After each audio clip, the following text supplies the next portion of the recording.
रसूलपुर नाम का एक गांव था, जिस गांव में हमेशा चिड़िया गूंजती रहती थी। चिड़ियाओं की मधुर आवाज से लोग वहाँ हमेशा प्रसन्न रहा करते थे। उस गांव में एक परिवार था जिसमें विनोद, उसकी पत्नी और उसका बेटा राजू था। और राजू के साथ साथ उसकी एक चिड़िया भी थी। इस गांव के लोग हमेशा डाकुओं से परेशान रहा करते थे। एक दिन की बात है, जब विनोद अपने बेटे राजू को समझा रहा था, उसने अपने बेटे राजू से बोला, ओए बेटा राजू, मैं जा रहा हूँ घर से बाहर। तुम अपना ध्यान रखना और ज्यादा घर से बाहर मत निकलना, क्योंकि तुमको पता है कि आजकल डाकुओं का कितना संख्या बढ़ गया है। ये डाकू हमेशा घूमते रहते हैं। फिर राजू की माँ बोली, राजू के पापा, मैं कितना भी इसको समझाती हूँ कि तुम बेटा घर से बाहर मत निकला करो, लेकिन फिर भी राजू नहीं मानता और घर से बाहर निकल जाता है।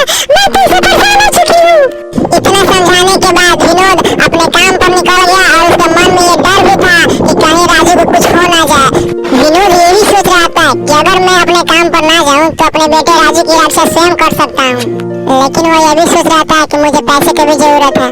घर में राजू और उसकी दोस्त परी आपस में ही बात कर रहे थे। राजू ने अपने दोस्त परी से बोला, ओए परी, हम दोनों को तुम्हारे पापा ने मना किया है कि कहीं बाहर नहीं जाना है। परी बोली राजू से, चलो हम लोग पीछे से ही निकल आते हैं, किसी को कुछ पता नहीं चलेगा।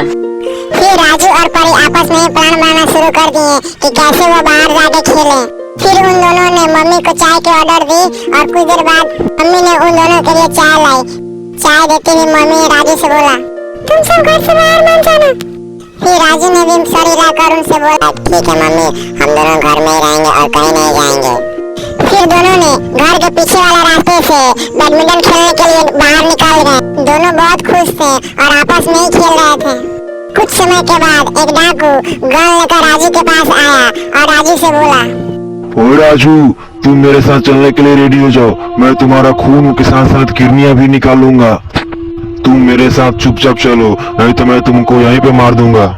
बेचारा राजू डर गया और जाकर उस चोर के सामने रोने लगा और अपनी जान की भीख मांगने लगा। फिर राजू ने बोला उस चोर से, चोर अंकल, मुझे जाने दो, अब मैं दोबारा कभी नहीं आऊंगा, मुझसे गलती हो गया, मुझे जाने दो। ये सब उसकी दोस्त परी देख रही थी और मन ही मन सोच रही थी कि कैसे मैं राजू को उस चोर से बचाऊं। फिर वह गई और चोर के हाथ से गन लेकर चली गई। चोर देखता ही रह गया, कुछ नहीं कर पाया। परी वो गन लाकर अपने दोस्त राजू को दे दी। फिर राजू ने उस गन को लेकर उस चोर से बोला, अरे चोर अंकल, अब बताओ आप क्या करोगे? तुम्हारे पास इतने सारे पैसे हैं, सब मुझे दे दो, वरना मैं तुमको यहीं पे शूट कर दूंगा।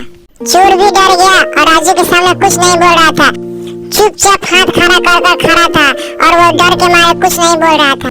राजू ने उस चोर को बोला, इतनी अच्छी शरीर लेकर तुम ये सब काम करते हो, अब मैं तुमको कभी नहीं माफ करूंगा, मैं तुमको छोड़ूंगा नहीं।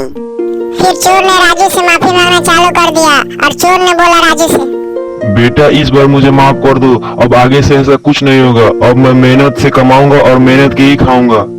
राजू ने चोर का एक भी बात नहीं सुना और उसे गोली से शूट कर दिया।